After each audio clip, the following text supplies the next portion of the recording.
अस्सलामुअलैकुम, this is Ishaan Khalil and आज के इस लेक्चर में हमने जो टॉपिक्स डिस्कस करने हैं that are what is accounting, need of accounting, head of accounting, accounting equation, recording, ledgers, adjustments and reports.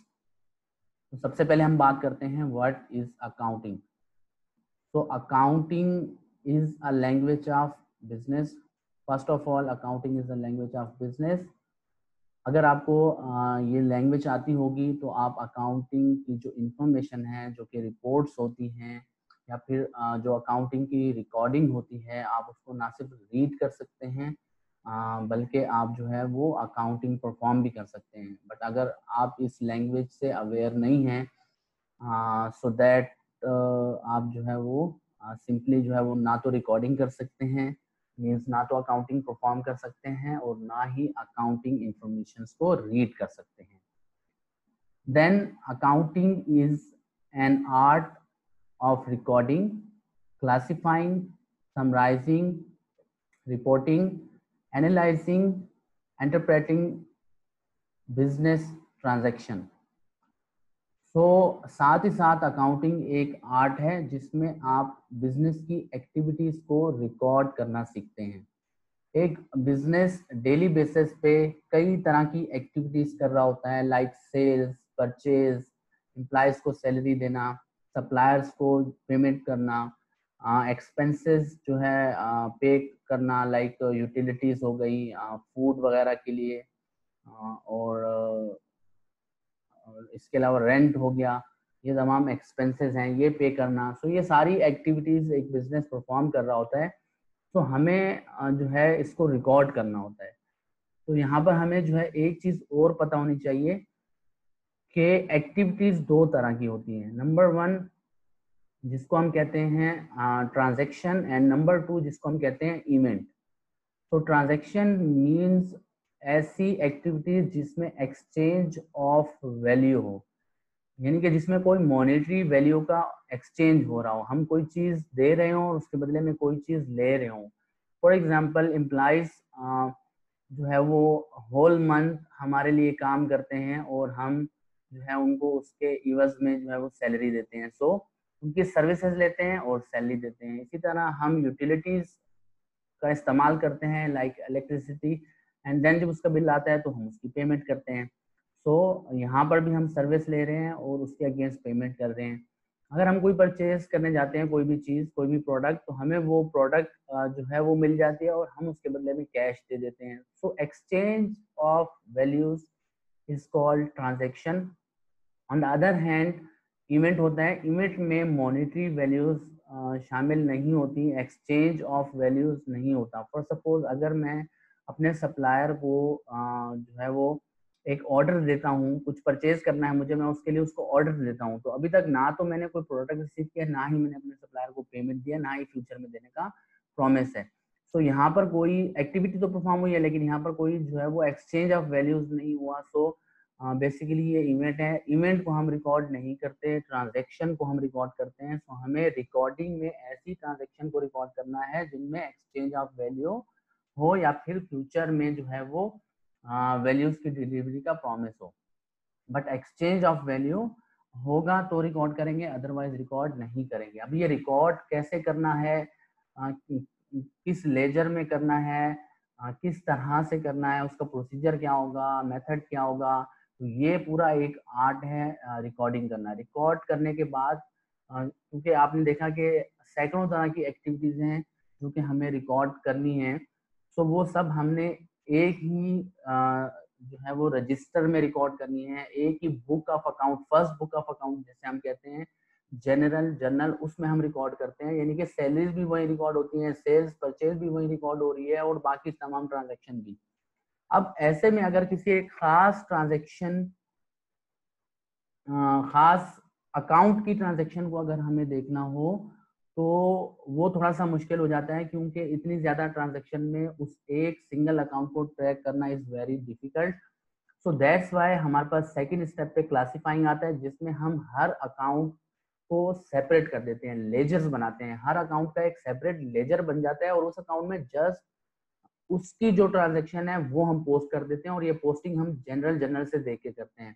तो जनरल में हमने जहाँ उस अकाउंट को डेबिट किया होता है और जहाँ उस अकाउंट को क्रेडिट किया होता है, वो दोनों डेबिट क्रेडिट और इस तरह जहाँ जहाँ पर वो अकाउंट आया होता है वो तमाम ट्रांजेक्शन हम पोस्ट कर देते हैं उसके एक सेपरेट लेजर में, जिसको हम टी अकाउंट भी कहते हैं, और इसकी दूसरी फॉर्म सेल्फ बैलेंसिंग लेजर भी होता है।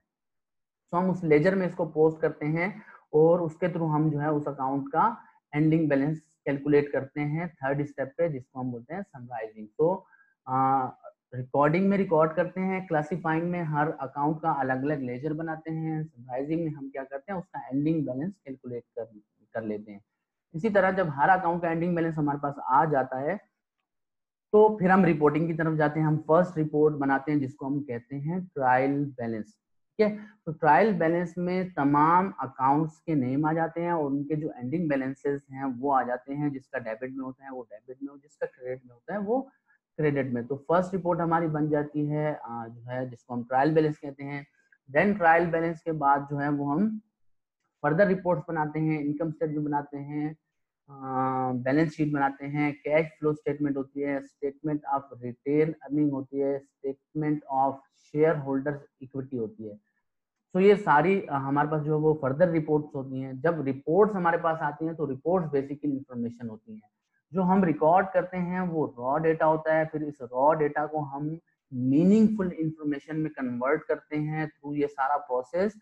और जब हम पर रिपोर्ट्स आ जाती हैं तो रिपोर्ट्स में जो इंफॉर्मेशन होती है उन इंफॉर्मेशन को हम एनालाइज करते हैं, और एनालाइज करने के बाद जो फैक्ट्स एंड फिगर्स हमारे पास आते हैं उनको इंटरप्रेट करते हैं, बिजनेस की डायरेक्शन को जज करते हैं, बिजनेस की ग्रोथ को जज करते हैं, बिजनेस की परफॉर्मेंस को जज करते हैं, एंड देन जो है वो हम डिसीजन मेकिंग करते हैं।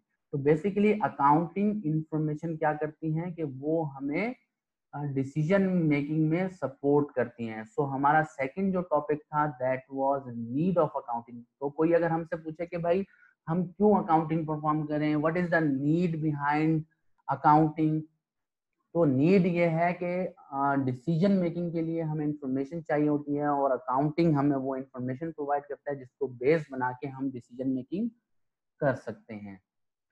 नाउ हमारे पास हजारों एक्टिविटीज हैं और उन हजारों एक्टिविटीज में हजारों ही अकाउंट्स मौजूद हैं। ठीक है, सो हर अकाउंट को समझना इज वेरी डिफिकल्ट।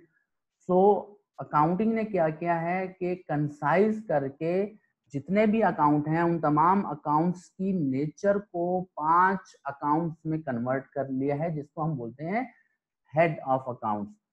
तो 5 हमारे पास हेड ऑफ अकाउंट है जिसमें हमारे पास assets, expenses, liabilities, revenue and equity. तो ये 5 अकाउंट हैं। सबसे पहले हम बात करते हैं एसेट्स की। तो assets are the economic resources. Economic resources का मतलब ऐसी चीज जो आपको मनी जनरेट करने में हेल्प करे, आपको पैसा बनाने में हेल्प करे, वो इकोनॉमिक रिसोर्स होता है। यूज्ड बाय बिजनेस, जो कि बिजनेस के इस्तेमाल में हो, बिजनेस उसको यूज कर रहा हो। ऐसा एसेट जो बिजनेस यूज नहीं कर रहा, ऑब्सोलीट हो चुका है, वो भी एसेट नहीं कहलाता है। ठीक है, क्योंकि ऐसे एसेट को आप यूज नहीं कर सकते और यूज नहीं करोगे तो वो आपको थर्ड वाली जो कंडीशन है वो पूरी नहीं होगी, प्रोवाइड फ्यूचर बेनिफिट, वो आपको फ्यूचर बेनिफिट प्रोवाइड नहीं करेगा। फॉर सपोज मशीनरी जो कि प्रोडक्ट बनाने में आपको हेल्प करती है वो इकोनॉमिक रिसोर्स है। अगर वो यूज हो रही है, ठीक है, तो वो बिजनेस में यूज हो रही है तो ऑब्वियसली बात है कि वो फ्यूचर बेनिफिट प्रोवाइड करेगी, आपको प्रोडक्ट बना के दे देगी। लेकिन ऐसी मशीनरी जो अब आप यूज नहीं कर रहे हो तो वो फ्यूचर बेनिफिट प्रोवाइड नहीं करेगी, तो वो एसेट नहीं होगा। तो एसेट के लिए 3 कंडीशंस हैं, इकोनॉमिक रिसोर्स, पैसा बनाने में हेल्प करे, यूज बाय बिजनेस, बिजनेस के यूज में, और प्रोवाइड फ्यूचर बेनिफिट, और फ्यूचर बेनिफिट भी प्रोवाइड करे। आप सबको पता है कि कंप्यूटर जो थे लाइक पेंटियम 1 वगैरह, इनमें एक फ्लॉपी ड्राइव आती थी। सही है, सो फ्लॉपी ड्राइव बनाने की जो मशीन है आज के दौर में अगर वो किसी के पास पड़ी है तो वो उसका एसेट नहीं होगा। क्यों? क्योंकि भाई वो उसको बिजनेस में इस्तेमाल नहीं कर रहा होगा। अब फ्लॉपीज बनना बंद हो गई हैं, फ्लॉपी के बाद सीडी आई है, सीडी के बाद जो है वो फ्लैश ड्राइव आ गई है, और अब तो क्लाउड स्टोरेज की बात हो रही है, क्लाउड स्टोरेज लोग यूज भी कर रहे हैं। अगर आप जीमेल का अकाउंट आपके पास है तो गूगल ड्राइव में आपको जो है वो 15 GB तक क्लाउड स्टोरेज का डेटा मिल जाता है। सो आप फ्री में जो है वो 15 GB का वो डेटा यूज कर सकते हैं। सही है। सो अब वो मशीन जो है वो कारआमद नहीं है, बिजनेस में यूज नहीं हो रही है। चूंकि यूज नहीं हो रही तो वो फ्यूचर बेनिफिट प्रोवाइड नहीं करेगी, तो वो मशीन अब उस बिजनेस का एसेट नहीं कहलाएगी। ठीक है। नाउ एसेट की हमारे पास दो टाइप्स होती हैं, एक होते हैं करंट एसेट्स और एक होते हैं फिक्स एसेट। करंट एसेट्स वो एसेट्स जिनका बेनिफिट विद इन 1 ईयर हम हासिल कर लेते हैं, 1 साल के अंदर अंदर हम उनका सारा बेनिफिट हासिल कर लेते हैं। इनकी लाइफ मैक्सिमम 1 साल होती है। और दूसरे लफ्जों में हम ये भी कह सकते हैं कि विद इन 1 ईयर ये कैश में कन्वर्ट हो जाते हैं, कि हम कैश को इन एसेट में इन्वेस्ट करते हैं और विद इन 1 ईयर वो वापस कैश में कन्वर्ट हो जाते हैं। सो ये करंट एसेट होते हैं। एंड सेकंड जो टाइप है दैट इज फिक्स एसेट। ऐसे एसेट जिनका बेनिफिट एक से ज्यादा ईयर्स के ऊपर स्प्रेड हुआ हो, यानी कि जिनकी लाइफ मोर देन 1 ईयर हो, या फिर जिनको वापस कैश में कन्वर्ट होने के लिए 1 साल से ज्यादा अरसा लगे, वो फिक्स एसेट होते हैं। सो अगर करंट एसेट की बात की जाए तो कैश हिमसेल्फ कैश है, तो कभी भी आप उसको यूज कर सकते हो। और ऑब्वियसली बात है कैश जो है वो सालों कोई अपने पास संभाल के नहीं रखता, लोग उसको यूज करते हैं, तो वो करंट एसेट है। कैश कैश के बाद हमारे पास जो है वो अकाउंट रिसीवेबल, किसी को अगर क्रेडिट दिया है तो उससे पैसे लेने हैं, अकाउंट रिसीवेबल कहलाता है वो। ऑब्वियसली बात है मैं किसी को ये नहीं बोल सकता कि ठीक है भाई 6 साल बाद आप मुझे दे देना, ठीक है। तो अकाउंट रिसीवेबल में हमारी कोशिश होती है कि हम फौरी तौर पर कलेक्ट करें। इन्वेंट्री हो गई जिसको हम रीसेल पर्पस के लिए लाते हैं, हमारी शॉप में होती है रीसेल करने के लिए। सो इन्वेंट्री भी एक करंट एसेट है। और इस तरह प्रीपेड एक्सपेंसेस जो है, prepaid advertising, prepaid insurance, prepaid rent, prepaid salaries, ये सब भी हमारे करंट एसेट हैं। फिक्स एसेट की एग्जांपल में land, building, furniture, equipment, vehicles, ये सब फिक्स एसेट हैं। फिक्स एसेट में फर्दर दो क्लासिफिकेशन होती हैं, टेंजिबल एंड इनटेंजिबल। तो टेंजिबल फिक्स एसेट वो होते हैं जिनको हम टच कर सकें, जो विजिबल हो, नजर आए, और इनटेंजिबल वो जिनको टच ना कर सके, जो कि इनविजिबल हो। तो टेंजिबल की एग्जांपल तो मैं आपको बता चुका हूँ, land, building, furniture, equipment, vehicles, ये सब टेंजिबल फिक्स एसेट है। और इनटेंजिबल में जो है वो गुडविल, कॉपीराइट, पेटेंट, ये सारी चीजें आती हैं। सॉफ्टवेयर हो गए, ये वो चीजें हैं जिनको हम जो है वो ना तो देख सकते हैं ना टच कर सकते हैं। तो ये जो है वो इनविजिबल होते हैं और ये हमारे फिक्स एसेट कहलाते हैं। देन हमारे पास है expenses. Cost to run the business. Business को चलाने के लिए, बिजनेस को ऑपरेट करने के लिए आपको कुछ खर्चे करने पड़ते हैं और वो खर्चे एक्सपेंस कहलाते हैं। लाइक रेंट पे, अगर आपकी शॉप है तो रेंट देना पड़ेगा, एम्प्लॉयज हैं तो सैलरी देनी पड़ेगी। अगर फिक्स एसेट है फर्नीचर वगैरह तो ये यूज करोगे तो इनकी वैल्यूएशन में कमी होगी, जिसको हम डेप्रिसिएशन कहते हैं। अगर क्रेडिट पे सेल करते हो, अकाउंट रिसीवेबल होगा और कुछ अकाउंट रिसीवेबल जो है वो बैड डेट हो जाते हैं, नहीं मिलते आपको, तो वो भी हमारा लॉस होता है। तो वो बैड डेट एक्सपेंस कहलाता है। तो बैड डेट भी आपका एक एक्सपेंस हो गया। इसी तरह एडवर्टाइजिंग करेंगे तो एडवर्टाइजिंग एक्सपेंस, इंश्योरेंस के लिए पेमेंट करेंगे तो insurance expense, and like that बहुत सारे एक्सपेंसेस होते हैं एक बिजनेस के अंदर। तो आप अगर अपने इर्द गिर्द बिजनेस को देखें तो आपको जो है उसमें नजर आएंगे कि वो बिजनेस कौन कौन से एक्सपेंसेस कर रहा होगा। लाइक प्रोडक्ट को अगर हम परचेज करके लाते हैं तो वो जो कॉस्ट होती है प्रोडक्ट की जो हम पे करते हैं वो भी एक्सपेंस होता है, जिसको हम परचेजेस कहते हैं। और अगर हम खुद मैन्युफैक्चरिंग कर रहे हैं तो जो कॉस्ट ऑफ प्रोडक्शन है वो भी हमारा एक्सपेंस होता है। देन हमारे पास है liabilities. Liabilities means obligations. Obligations of the business means आपने अगर किसी से कोई उधार लिया हुआ है, क्रेडिट पे इन्वेंट्री खरीदी हुई है, सही है, एडवांस में कस्टमर से पैसे लिए हुए हैं, अनअर्न्ड इनकम जिसे कहते हैं हम, एम्प्लॉयज की सैलरी ड्यू हो गई, उनको आपने सैलरी पे करनी है, यूटिलिटीज के बिल्स आपने रिसीव कर लिए और उनकी पेमेंट करनी है, ये सब ऑब्लिगेशंस हैं। मींस आपने इनके अगेंस्ट जो है वो पेमेंट्स करनी है इन फ्यूचर। सो लाइबिलिटीज भी हमारे पास दो तरह की होती हैं, एक वो जो कि हमें विद इन 1 ईयर पे करनी होती है जिसको हम शॉर्ट टर्म लाइबिलिटीज कहते हैं, और another one is long term liabilities, more than one accounting period, more than 1 year, अगर हमें कोई पेमेंट करनी है 1 साल से ज्यादा अरसे में तो वो लॉन्ग टर्म हमारी लाइबिलिटी होती है।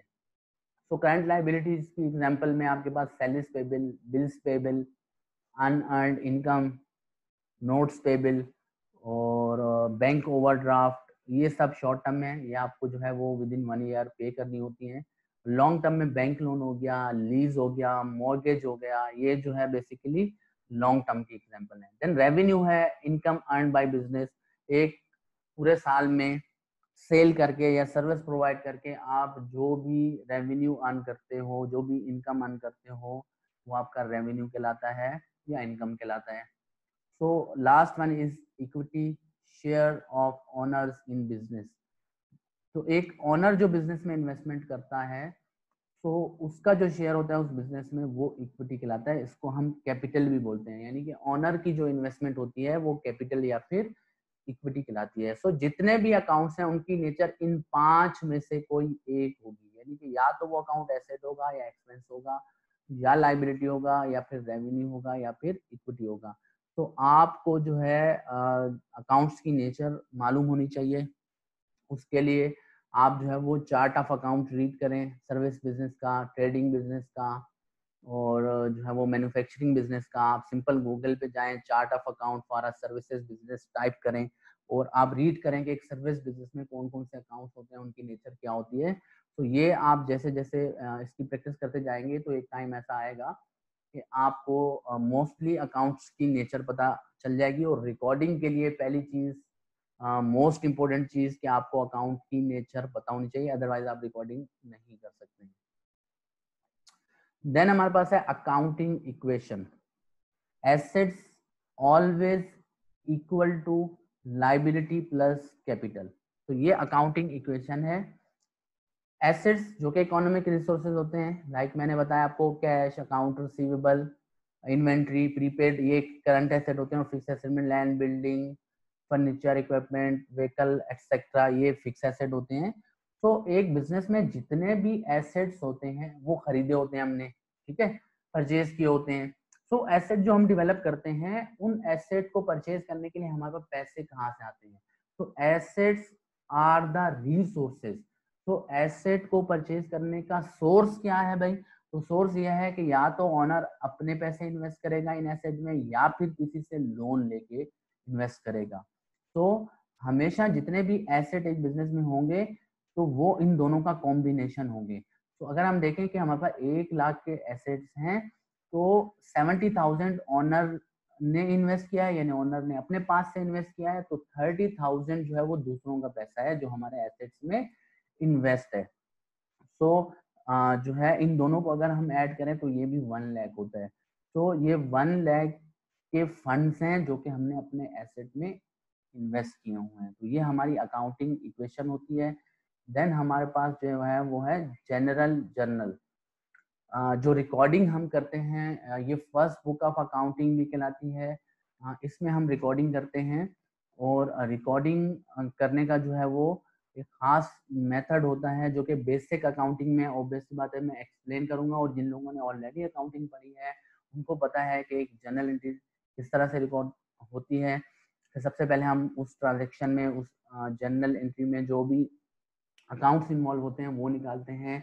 देन हम जो है वो उन अकाउंट की नेचर मालूम करते हैं, और फिर ये देखते हैं कि वो अकाउंट इंक्रीज हो रहे हैं या फिर डिक्रीज हो रहे हैं। और ये सब करने के बाद हम simple rule of debit and credit apply कर देते हैं। Rule of debit and credit, assets and expense increase होंगे तो डेबिट पे रिकॉर्ड होते हैं, डिक्रीज होंगे तो क्रेडिट पे रिकॉर्ड होंगे। बाकी तीनों अकाउंट, लाइबिलिटीज, रेवेन्यू और कैपिटल, ये इंक्रीज होंगे तो क्रेडिट पे रिकॉर्ड होंगे, और डिक्रीज होंगे तो ये डेबिट पे रिकॉर्ड होंगे। सो ये हमारे पास रूल ऑफ जो है वो डेबिट एंड क्रेडिट है। सो अगर फर्स्ट ट्रांजैक्शन को मैं देखूं तो ओनर ने इन्वेस्टमेंट की है 1 लाख की बिजनेस के अंदर। सो हमें जो है अगर इसकी ट्रांजैक्शन रिकॉर्ड करनी है तो हम देखेंगे कि ओनर ने इन्वेस्टमेंट किया है तो एक तो कैश आया बिजनेस में और दूसरा ओनर का कैपिटल। दो अकाउंट है, कैश हमारा एसेट है, कैपिटल इक्विटी का अकाउंट है। ये नेचर मालूम हमने कर ली। पहले बिजनेस में कोई कैश नहीं था, अब 1 लाख का कैश है तो कैश इंक्रीज हो गया। पहले बिजनेस में कोई कैपिटल नहीं था, अब 1 लाख का कैपिटल भी है तो कैपिटल भी इंक्रीज हुआ। अब हम rule of debit and credit के पास जाएंगे। वो हमें बताते हैं कि एसेट जब इंक्रीज होते हैं तो डेबिट पे रिकॉर्ड होते हैं। सो कैश एसेट है उसको हमने डेबिट कर दिया, और rule of debit and credit ही हमें बताएंगे कि कैपिटल जब इंक्रीज होता है तो क्रेडिट पे रिकॉर्ड होता है, तो कैपिटल को जो है वो हमने क्रेडिट कर दिया। इसी तरह से जो है वो दुनिया की हर ट्रांजेक्शन को हम रिकॉर्ड करते हैं। सिंपल सा इसका प्रोसीजर है, 3-4 स्टेप का। नंबर 1 अकाउंट्स निकालो, नंबर 2 अकाउंट्स की नेचर पता करो, नंबर 3 इंक्रीज एंड डिक्रीज देखो, और नंबर 4 जो है वो rule of debit and credit की हेल्प से आप ये देखो कौन सा अकाउंट डेबिट करना है और कौन सा क्रेडिट करना है। सही है। नाउ रिकॉर्डिंग में एक तो ये rules of debit and credit आपको पता होनी चाहिए, फिंगर टिप पे होनी चाहिए आपकी। अकाउंट्स की नेचर आपको पता होनी चाहिए, ठीक है। और थर्ड इंपॉर्टेंट चीज जो है वो अकाउंटिंग प्रिंसिपल्स हैं। तो अकाउंटिंग प्रिंसिपल भी जो है वो बेसिक अकाउंटिंग के लेक्चर में हम एक्सप्लेन करेंगे, वहां से आपको तमाम अकाउंटिंग प्रिंसिपल के बारे में भी जो है वो नॉलेज मिल जाएगा। जो भी उसकी डिटेल्स हैं वो हम इंशाल्लाह वहाँ पर डिस्कस करेंगे। देन आप देखें कि हमने मुख्तलिफ ट्रांजेक्शन में कैश को रिकॉर्ड किया है। ऑलमोस्ट हर ट्रांजेक्शन में कैश है। पहले कैश आया, फिर हमने प्रीपेड रेंट दिया, कैश दिया, फिर हमने फर्नीचर खरीदा, कैश पे किया, फिर कमीशन इनकम हमने अर्न की तो कैश आया, और फिर हमने सैलरीज पे की तो कैश किया।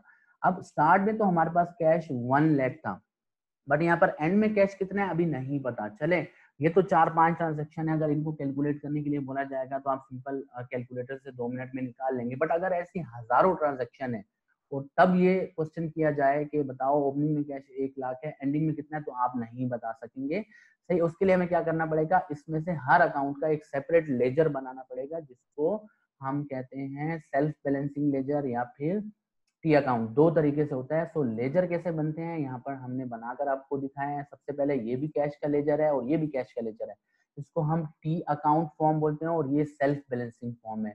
तो अगर हम टी अकाउंट में देखें तो हमने जनरल में जहां जहां कैश को डेबिट किया है, तो कैश हमारे पास एक यहाँ पर डेबिट हुआ है और एक यहाँ पर डेबिट हुआ है, 2 जगह डेबिट हुआ है। वो हमने यहाँ पर ये डेबिट साइड होती है और ये क्रेडिट साइड होती है, तो ये 2 जगह हमने डेबिट कर दिया। इसी तरह कैश हमने जहां जहां क्रेडिट किया है 1, 2 एंड 3 टाइम्स कैश क्रेडिट हुआ है, तो वो हमने यहाँ पर क्रेडिट कर दिया है सिंपली। सो कैश से रिलेटेड जितनी भी ट्रांजेक्शन थी वो हमने कैश के लेजर में पोस्ट कर दी, और अब हमें सिंपली इन दोनों का टोटल करना है। तो हमने इसका भी टोटल किया, इसका भी टोटल कर लिया, दोनों का टोटल आ गया।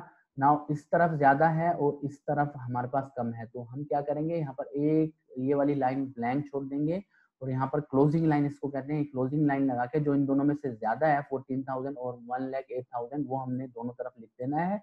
नाउ इस तरफ तो इक्वल है, बट इस तरफ डिफरेंस निकालना है, तो ये 94,000 का डिफरेंस निकलेगा। ये हम बेसिकली डिफरेंस निकालने के लिए ये प्रोसीजर को फॉलो करते हैं। अदरवाइज आप सिंपली इस तरफ ज्यादा है तो इसमें से ये माइनस करके इस तरफ 94,000 लिख सकते हैं कि डेबिट साइड पे 94 का बैलेंस बचेगा।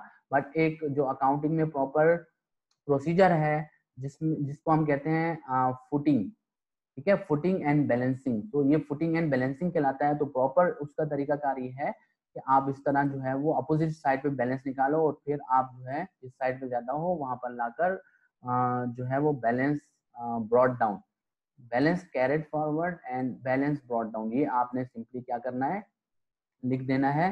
तो ये हम बैलेंस कैलकुलेट करने के लिए करते हैं। अदरवाइज आपको अगर ये डिफिकल्ट लग रहा हो तो सिंपल 1,08,000 ज्यादा होते हैं, 14,000 कम होते हैं। सो यहाँ हमारे पास कैश आया ज्यादा है, खर्च कम हुआ है, तो ऑब्वियसली बात है कैश बचेगा। कितना बचेगा, इन दोनों का डिफरेंस जो है 94,000 वो कैश हमारे पास बच गया है।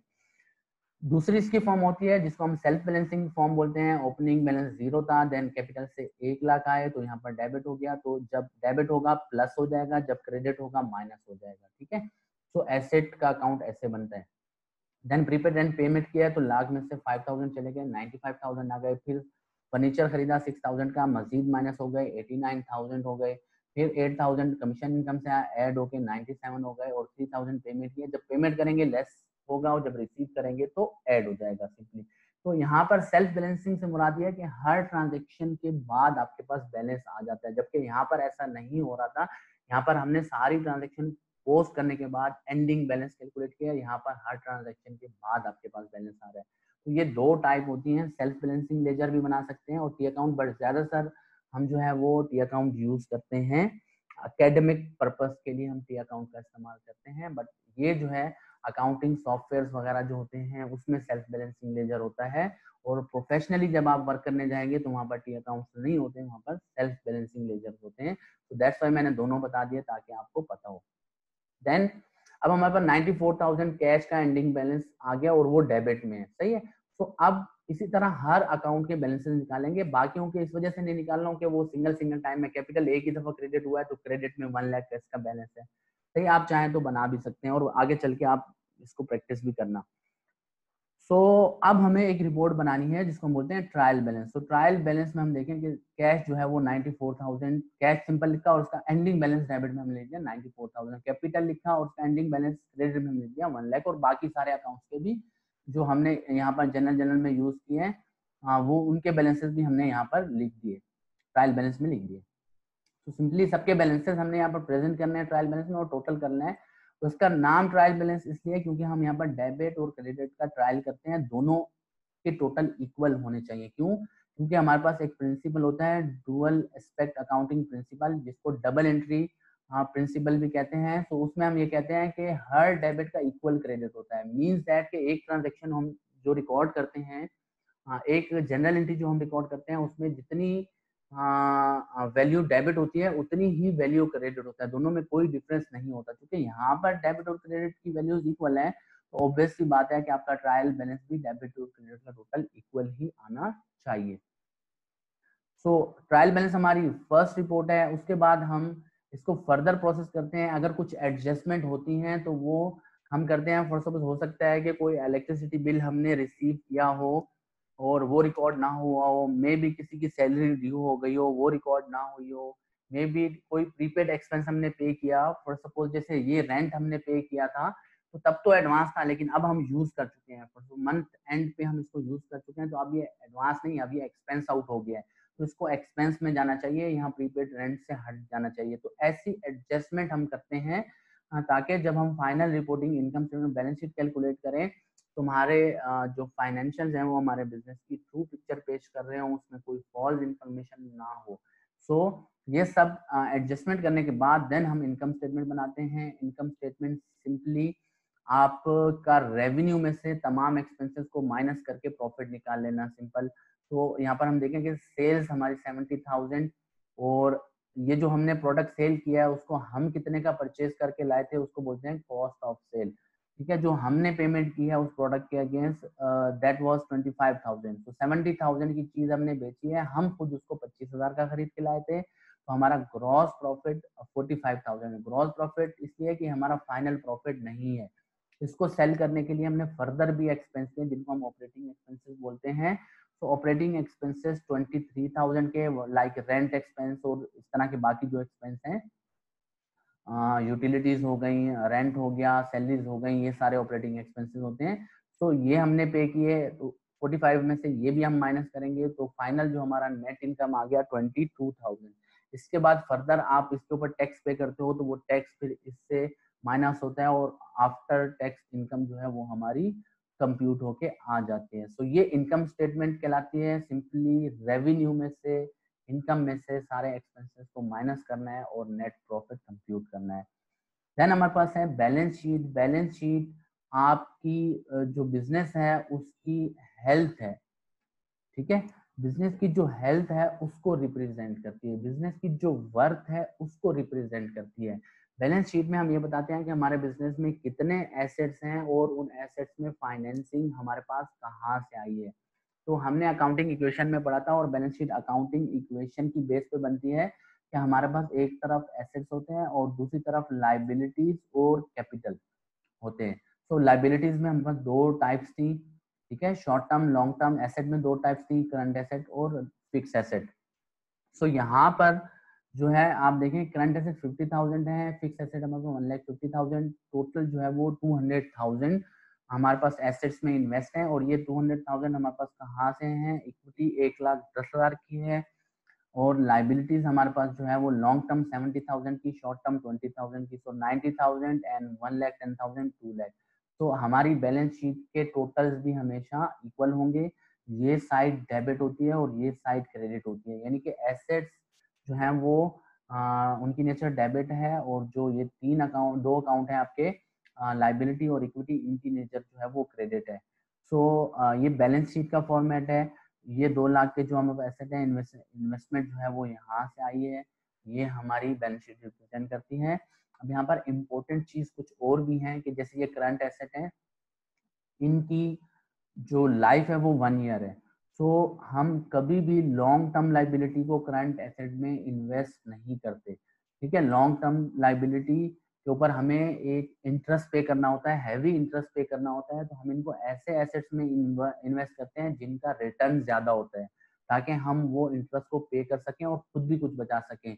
तो इनको हम फिक्स एसेट में इन्वेस्ट करते हैं, लाइक बिल्डिंग में, फर्नीचर में, या फिर हम जो है वो मशीनरी, ज्यादातर मशीनरी वगैरह में ये हो रहा होता है, या फिर व्हीकल्स वगैरह के लिए जो है वो लीजिंग वगैरह करवाई जाती है। तो जितने भी हाई प्रॉफिट के एसेट हैं उनमें ये इन्वेस्टमेंट होती है, करंट एसेट में इन्वेस्ट नहीं करते। इसी तरह जो शॉर्ट टर्म लाइबिलिटी है, इसकी लाइफ 1 ईयर होती है, तो इसको हम कभी फिक्स एसेट में इन्वेस्ट नहीं करते, क्योंकि फिक्स एसेट की लाइफ मोर देन 1 ईयर है। तो अगर मैंने इसको यहाँ पर इन्वेस्ट कर दिया, तो ये जिसको पैसे 1 साल में देने हैं, ये तो 1 साल के अंदर हमारे दरवाजे पे खड़ा होगा, लेकिन यहाँ से हमें पैसे आ नहीं सकते 1 साल में। 1 साल से ज्यादा अरसे के एसेट में इन्वेस्ट कर लिए तो यहाँ पर फिर कैश फ्लो का मसला आ जाता है। तो बेसिकली हम शॉर्ट टर्म लाइबिलिटी को करंट एसेट में इन्वेस्ट करते हैं, शॉर्ट टर्म लाइबिलिटी को फिक्स एसेट में इन्वेस्ट नहीं करते हैं। लॉन्ग टर्म लाइबिलिटी को हम फिक्स एसेट में इन्वेस्ट करते हैं, लॉन्ग टर्म लाइबिलिटी को हम करंट एसेट में इन्वेस्ट नहीं करते हैं। ये आपको पता होना चाहिए। अब बचा इक्विटी। तो इक्विटी के जो पैसे हैं वो हम इन दोनों में इन्वेस्ट करते हैं, कर सकते हैं। इक्विटी जब फिक्स एसेट में इन्वेस्ट होती है तो ये हमारा जो है वो फिक्स कैपिटल कहलाता है, और यहाँ पर करंट एसेट में हम इसको इन्वेस्ट करते हैं तो ये हमारा वर्किंग कैपिटल कहलाता है। तो इक्विटी का कुछ पोर्शन करंट एसेट में भी इन्वेस्ट होता है, और इक्विटी का मेजर पोर्शन जो है वो आपके फिक्स एसेट में इन्वेस्ट होता है। तो ये इंफॉर्मेशन भी आपके पास होनी चाहिए। ये तमाम चीजें जो आज डिस्कस हुई हैं ये आपको आनी चाहिए। ये बेसिक्स ऑफ अकाउंटिंग है। अगर आपको ये नहीं आएंगी तो ऑब्वियस सी बात है कि एडवांस लेवल को समझना डिफिकल्ट होगा। Thank you so much.